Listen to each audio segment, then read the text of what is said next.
Yeah, so this week, it's the flashback episode. I didn't expect it to be a full flashback episode. I guess technically it isn't. There's like a minute or like 30 seconds at the end that's not a flashback, but you know, it's a full flashback episode. If I would explain it in as little words as possible, it's all the flashbacks we liked from the game with a little bit of extra stuff. And we get to see Seth again, which, you know, this makes it a 10 out of 10 episode immediately. So yeah, we get a little bit more of Seth, which is nice. Can't wait to talk about that because Seth is based and awesome.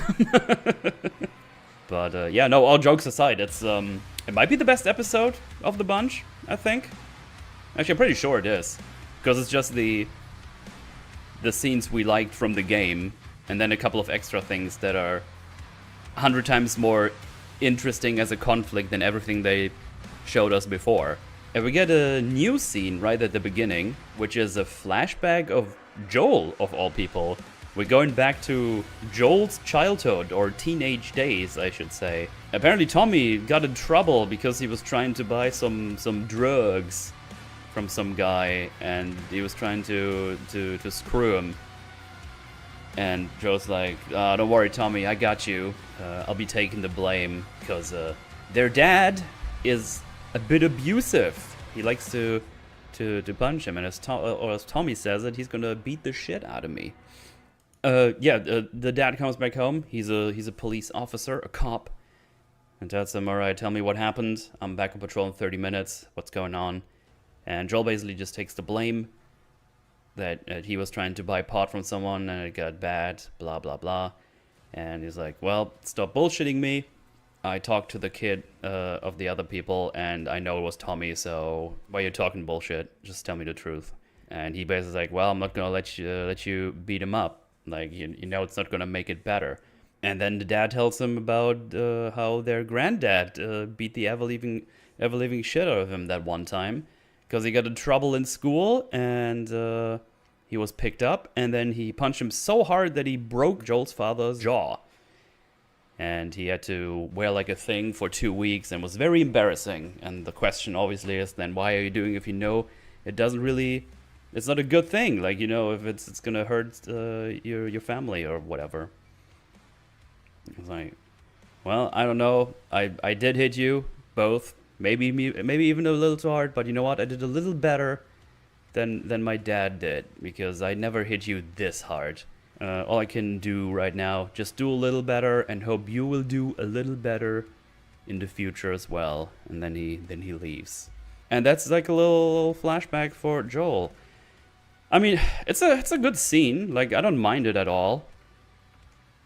But maybe I'm just super cynical with this show right now, or like The Last of Us in general.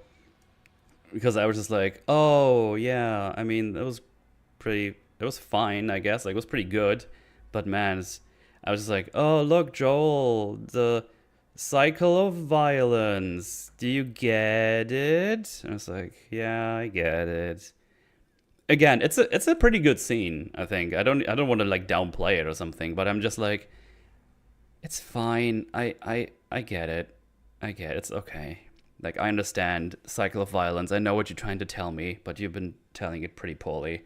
Still, it's like a way better scene than most of the scenes you get in the show. So they basically go from birthday to birthday until she's 19, right? So 16, 17, 18, 19. Yeah, I think I got that right. Oh, it's 15, 16, 17, 19. Okay, fine. That sounds right. And yeah, we get Seth. Goddamn Seth is back on screen. That makes me very happy. And Joel brings some Legos. And I was like, ooh. It was like, Seth likes Legos too? How do you want to make me hate him? How awesome can he be? It was like, oh yeah, you know what? My grandkids are going to be super happy to find this. I don't know where you found this. He's like, oh yeah, I found this in this place. Like, oh, but I checked these places before. It's like, yeah, but I'm a smuggler. And you're just this. And he's like, oh, you know what? I wasn't just a barkeeper the whole time, but you know what? Trade for a trade. That's how it works. What do you need? And basically, Joel is ordering a cake for Ellie. So Seth is not only the barkeeper here in the big bar. He also he gets around to get people some cake, and he even like kind of jokes around with them. Do you want vanilla or chocolate? Say vanilla because it's gonna be quicker. I was like, oh my god, like these two are even like friendly towards each other. They seem to like kind of enjoy each other's company as well. So yeah, I don't know. They just keep making Seth this like really enjoyable character. It's just so funny. Of all the people that I expected to just not be in the show, it was Seth. But he just keeps popping up, and it's just awesome. He's just fun. I don't know. I just found it really, really fun, like to see him again. But yeah, he gets him some cake, some vanilla cake. Joel goes back to his house. He got a bone, and he's like kind of sawing up. And if you remember in the game, he has like all these craftsmanship tables, like woodworking and whatnot. And he's currently repairing the guitar he gives to Ellie for her birthday. And it's like, oh, that's nice. And then they see Ellie and Tommy come back home, and we get a scene where we see Ellie have like a bandaged arm, and she basically did what she's said before in the show, where she burned the arm where she got bit in the past, where they figured out she's immune, and she wanted to wear short sleeves. And this is just the time that happened. And it's just, Joel and Ellie kind of embracing each other. It's like, oh, no, it's fine, don't worry about it. Because she apologized, like, oh, I'm sorry, I didn't mean to upset anyone. And yeah, Ellie's not insufferable in this episode either. It's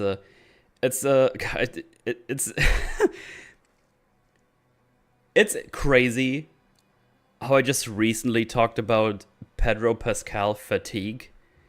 And after I've seen this episode, I'm just like, God, we needed him in this show so badly. The dynamic between Ellie and Joel is just so much better than whatever Dina and Ellie gonna give us ever. I don't know, it's crazy. It's crazy. Because if you think back with everything that, wherever like Dina, the conversation's like, oh, teenage blah blah blah, oh, boys, oh. Then like the occasional, I had to kill my first person at 8. It's like, oh wow, that's crazy. So yeah, I don't know. It's and here we just have the dynamic again. The old father figure, he takes care of her. We get to see their dynamic while they're in the town. And it's the same thing I said while I was playing the game. And if you saw me play the game and talked about the flashbacks when they happened, you probably hear a lot of the same things I already said. Actually, I talked about this before I even saw the flashbacks.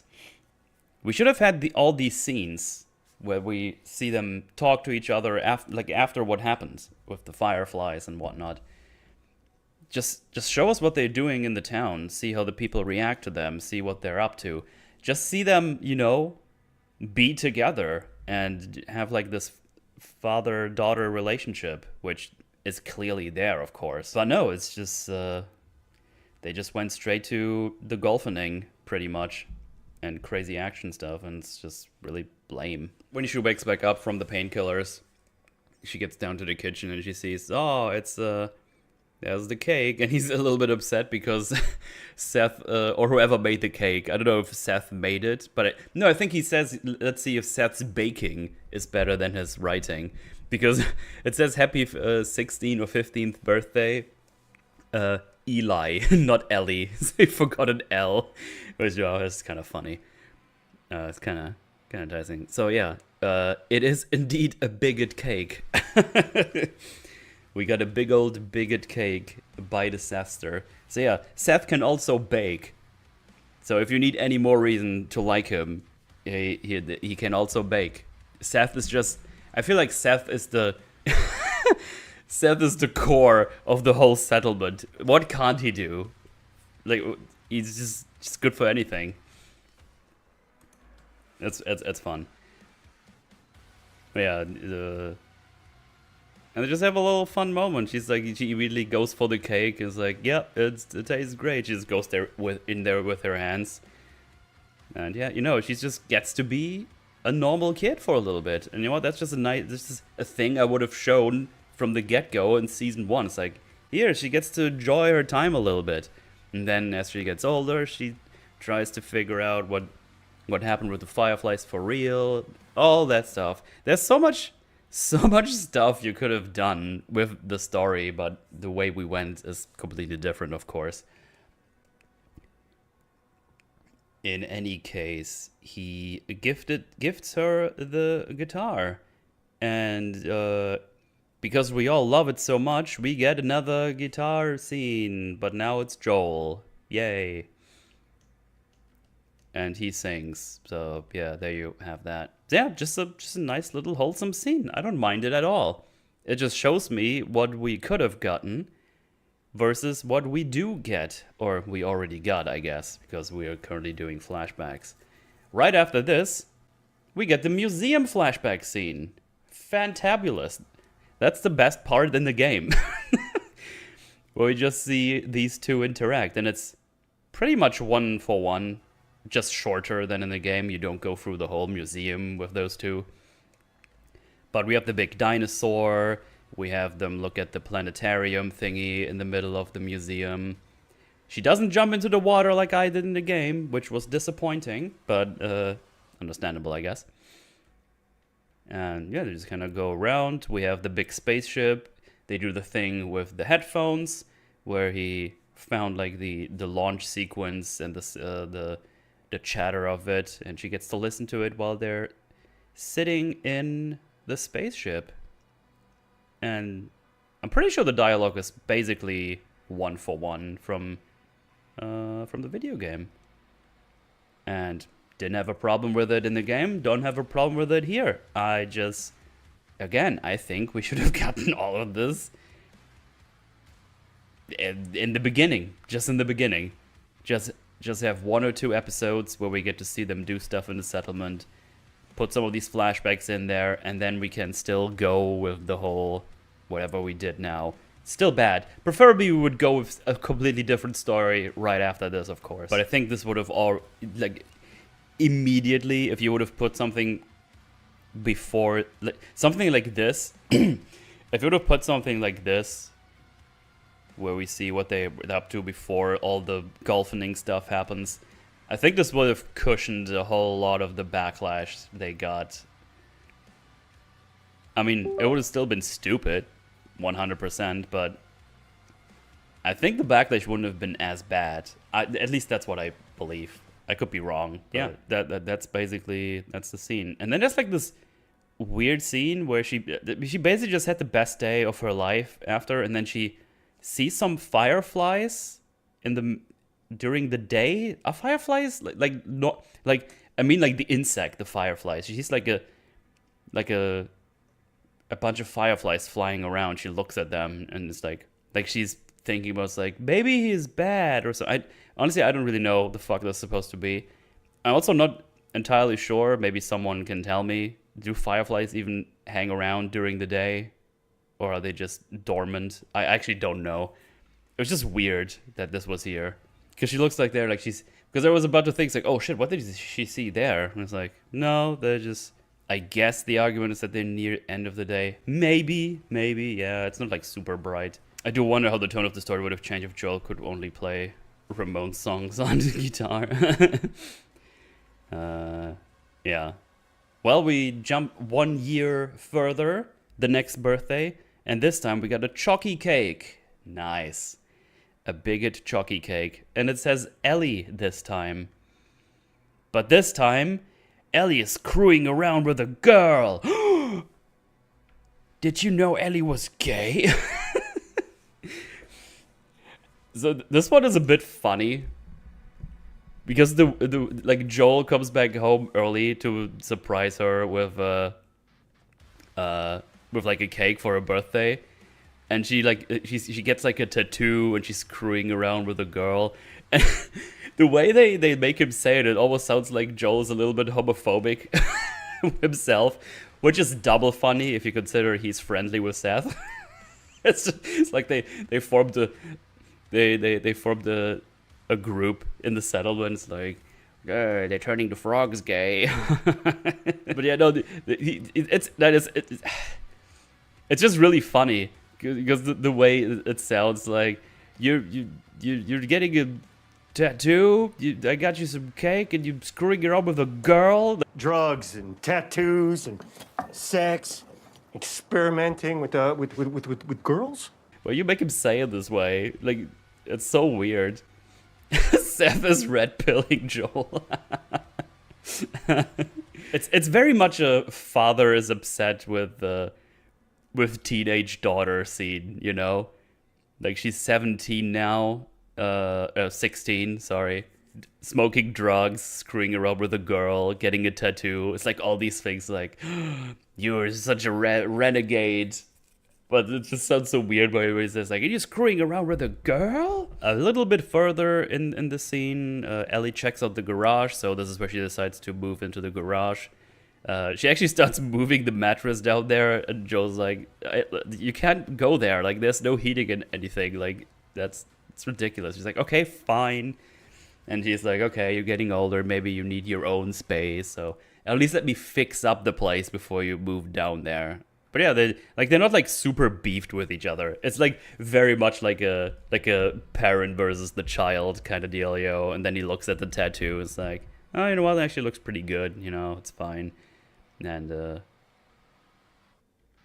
yeah, he also sees moths, and it's like, oh, Moth's like, oh, it's like with the rebirth and change and stuff. She's like, yeah.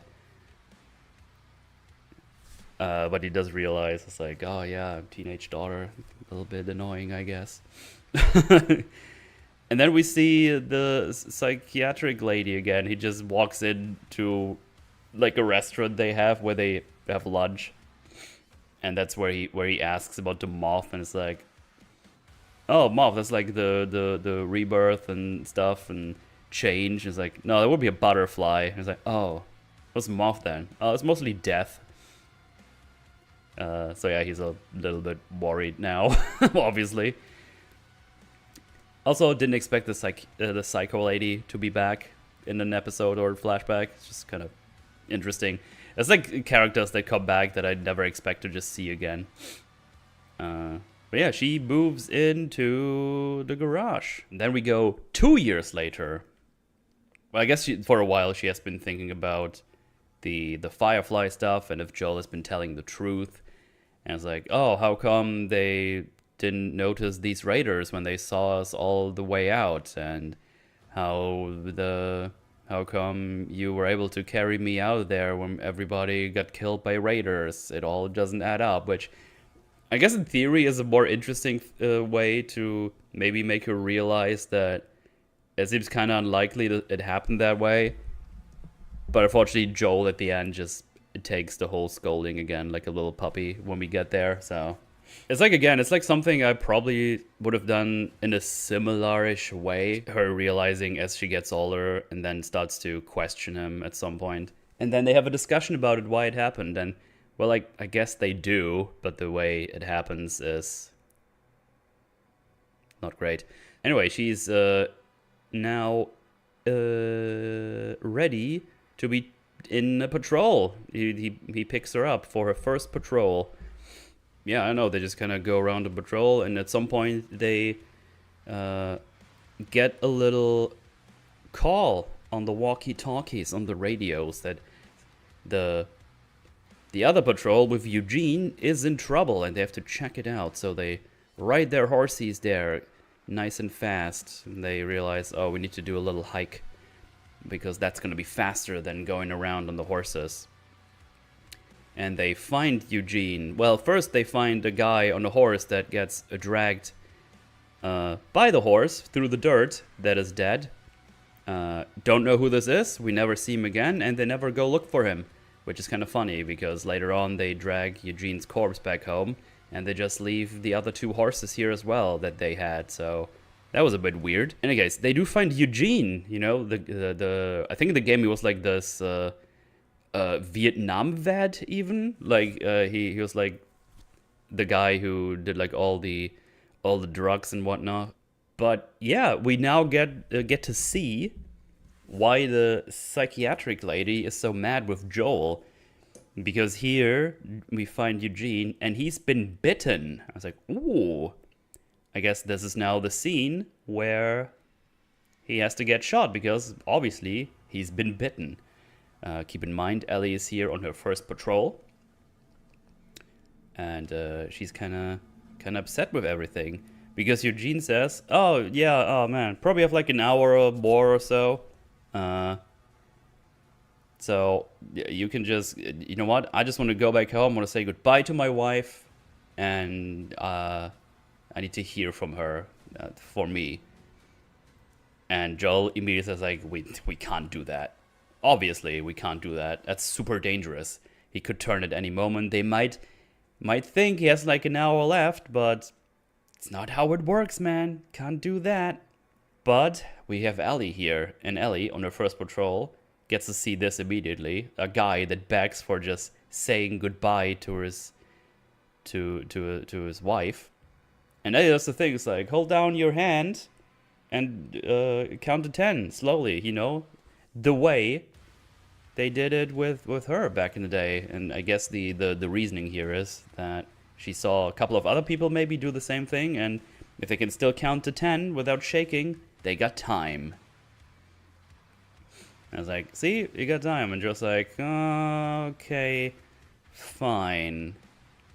You know what? You go back and hike up, get the horses, and we meet up down the road. So we don't need to so we make it in time. And it just looks back, starts going away, looks back at him. And Joel says, I promise. No. Because the two make their way. Joel's keeping his distance. Notice how careful Joel is with this guy that he knows but is infected. It's almost like Joel is a really careful guy. And he's not that far away from the scene where he gets engulfed by the people he doesn't know because he just doesn't ask. Anyway. So yeah, he's been bit. They go there and it's like, oh, which way are we going? It's like, oh, just go right. And they make their way to a big old lake, right? And it's like, oh, that's beautiful. And Eugene realizes, oh, that's what we're doing. And it's like, Joel, come on, man. I need this for me. I don't need to say goodbye to her. I need this for me. And Joel says, if you love someone, you can see them all the time. Obviously kind of alluding to his daughter. And he ends up shooting her in the face. Which is probably, or most likely, the right thing to do. Because we can't just bring infected people near the settlement. Like, what if he dies there and then, like, a spore just stays on the ground and gets people close to the settlement or whatever. Like, I'm not 100% sure how the big spores happen, but, you know, it's the right thing to do. You can't just bring infected people close to the thing just to say goodbye. Like, this could go bad quickly. And yes, James pointed out in the chat, the rate of infection is way faster in the show than in the game. Yeah, because in the game they have like a day or two, right? And here they have like a couple of hours after they've been bit, so that's quite a bit faster. But yeah, he says if you love someone, you can see him always. And Eugene at some point says, I can see her. And then he shoots him in the back of the head because he tells him, please do not turn around. And they drag him back to the settlement. And Ellie finds him at the lake, and Joel says, I'm sorry. And I'm just like, man, this is such a better type of drama than anything the game has... the game too, but the show has shown me with, like, Dina and the Ellie dynamic. Because, like, you have still inexperienced young Ellie realizing the harsh reality of what you might have to do in this kind of scenario. If someone gets bit, you can't bring them back to the settlement to say goodbye. That's just, you just can't do that. And obviously this would be, where was he bitten? In the stomach. I think like right next, like in the belly somewhere, like in the rib area, basically. Not the belly, the rib area.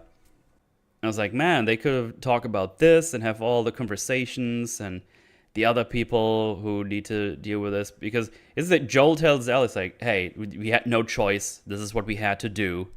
Oh, kidney, not the kidney. Okay, kidney. Oh, the kidney. I totally didn't read that wrong twice and said it again so I can cut out the wrong takes in the re-upload. Yeah, Joel tells her like that we had to do this. There's no other way, and we should not tell her what happened here for real, just for the sake of everyone else. Like, we have to keep that a secret. And they make their way back. Again, I pointed out again, they drag his corpse here, but I guess they don't go and check for the other guy whoever was with the patrol, because that guy died too, but nobody cares about that guy. And also they didn't bring their horses, so oops. But yeah, Gail, the psycho lady, comes around. It's like, oh no, she's really sad. And Joel tells her like something that's like super nice to hear for her. It's like, oh yeah, he tells her I should tell you he loves you. He wanted to see you again, but he thought it was too dangerous. And in the end, he took his own life. He did it himself. And he's like, oh, that's sad. And gives Joel a hug. And then Ellie, pretty fucking cruel, says like, that's not how that happened. And I was like, ooh, that's rough. Like, right here, you're doing this right now? That's insane. And she just tells her what happened, and Gail just gives Joel a slap in the face and is like, just get away from me. I was like, holy shit, Ellie, really? That is rough to do this like right here. But yeah, so this also means the reason Ellie was mad this whole time was not because she figured out what's happened with the fireflies necessarily. It was of what has happened here. It's just rough. Yeah, exactly, James. Ellie wants petty revenge and hurts Gail. It's like, damn, was that really worth it? I mean, could you have talked about this in private? I guess the idea is that she's already thinking about how Joel might have lied to her, and now she saw him lie to someone else. And yeah, that's why she says you swore, was referencing the season 1 ending. Right. That's a good point, actually. But yeah, this is why Gail is beefed with Joel, and also apparently this is one of the big reasons why Ellie is beefed with Joel as well, because of all this accumulated stuff. And then we go back to the good old New Year's night. We see Seth again being a little homophobic man. The peak bigotry Seth is what we get here. But it's just a little rehash of the scene we saw already, where Ellie's just like, I had him in check, I don't need your help. And now we get the porch scene, the one we get at the end of the game of part 2, where they also have like almost the same conversation like in the game. It's like, oh, what you drinking? Coffee. Got it from someone that came around here. It's probably too expensive, but it's still pretty good. Yeah, they have like the same conversation. Also how Dina would be happy to have Ellie because she's great. She talks about how she probably knew that he was lying, but she didn't want to accept it, so she's gonna ask him one more time. Hang on, let me get the order right. Right, so she asked, were there other immune people? And he just shakes his head. Were there raiders? Shakes his head again. I'm gonna look at the actual words that she says. Could they have made a cure? Could they have made a cure? And Joel just nods. And so that's the thing. And I've complained about this many and many a times. In the game, and also in the shore. Could they have made a cure? Maybe. A very, very, very small baby, like this small, if you think a vet would have been able to pull off the operation, if they would have been able to distribute this cure,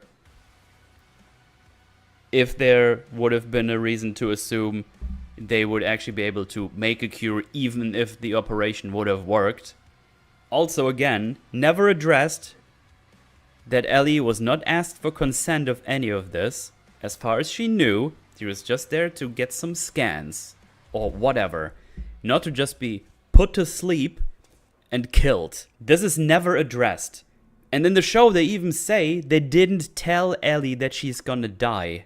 It's just insane to me that in season 1 they actually establish that they didn't ask her. I think it was not as clear in the game, but they made it super duper clear in the show. Was her name Mel? I think it was Mel, right? She says like, no, she doesn't know. We just made it as comfortable for her as possible or something. This is never brought up. They just, I don't know why they keep sneaking in this thing where they say, could they have made a cure? And everybody says, mm-hmm. The could is like this small. The fireflies are some crazy terrorist organizations that just want their own selfish bullshit to happen. It's just... wasn't Jerry a brain surgeon despite the fact he was like 30-something? He was a veterinarian, at least in the game. Unless for some reason they change it in the show and make him a real doctor. Which would be hilarious, by the way. And yeah, the whole point is still, she was not asked for consent. And even in here, in the show, Joel still says, if I had a second chance to do this, I would do it all over again. I was like, yeah, as you should. But yeah, again, Joel just takes that. He does say that he would do it again, which he absolutely should. Especially if you consider the game here and there. They probably don't have like all these tapes and shit that we have from the game where they talk about like some other experiments that didn't work on like apes and stuff like that and monkeys. But the chances that there would be a cure were incredibly low, from at least from what we know in general. The point stands that she wasn't asked for consent. If there would have been a thing where she was like, yes, I am very well aware that I could die, and yes, I am willing to make the sacrifice, then we would have had a completely different story and a whole different groundwork of discussion for this. But the way it is presented now, it's just like she was put to sleep, and now she's angry that he didn't allow it because she thought now her life is worthless. And I think the conversation would have been much more interesting if Joel would actually laid out some of the things that should be considered here, as we just pointed out. Regardless of if he's a veterinarian or not, he simply doesn't have the time or experience to be able to do it. That is a whole nother point, yeah. Exactly. So yeah, I don't know. I think it's also just so lame, because if you would point all of this out, and we would make Ellie say the exact same thing, where she says, I don't think I can forgive you for this, but I would like to try. And then after some time, during whatever story we could tell after this scene happens, make her realize and understand his point and start to forgive him. And then we can still kill off Joel, but we can make it in a more, heroic way, I guess. Making a sacrifice and not being a dumbass. Like, there's some groundwork here that you can work up from. And it's just, again, it's like, why are we putting this all in this one flashback episode? Why are we not, like, either put this all to the front, make it longer, show us some things that happen in the settlement, see what kind of things they're up to, see their day-to-day, have some interesting conversations. Like, we barely get any conversations between Tommy and Joel. It's the same in the game. Like, in the game, Tommy's just off-screen, and then he gets shot in the face. It's like, oh, okay. Or you should have had them throughout the show. That could have worked as well. I mean, we could have easily cut some things out and put, like, a flashback scene in here. But yeah, that's the scene. And catch up to the present, where Ellie goes back to the theater, where we, I guess, start day 3. So this works when no fungus is complicated enough to take over the human brain anyway. Oh, The Last of Us is trash. I mean, the thing is, the idea is, what if that would happen, and what could we do? And I think the whole thing, like the whole point they were making in the beginning of the show is like, oh yeah, if it for some reason is able to grow inside a human, we're pretty much fucked, because we can't really get a cure for it. Create a really neat concept for it in season 1. Yeah, I mean, season 1 is pretty good. But yeah, that's episode 6. I mean, it has like the best stuff in it, I would say, because it has the flashbacks from the game that most of the people like. Definitely more interesting dynamic between Ellie and Joel, as always. I do like the idea of Ellie having a problem with not letting someone say goodbye to their loved ones, even though it is the right thing to do in that scenario, you know? Yeah, that's not what we get. That's not what we're getting. It's just theories and concepts that could be worked on to make something cool. That's not what we get.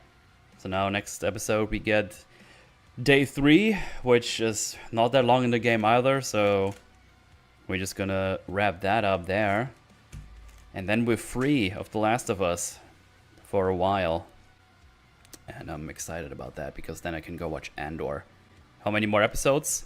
1! We get 1 more episodes next week. 1 more episode. Probably the best episode, I would say. You still shouldn't watch it. It's not very good overall. So maybe give that episode a watch if you really want to. But 1 more episode, and then we're 3, and then we get at least 1 more season. I think I heard rumors about 4 seasons, which would be something I wouldn't enjoy. But, you know, you do what you gotta do. Anyway, time for some demon hunting. Goodbye, Ramble crew. I'm not gonna call you that, and for real, that's cringe.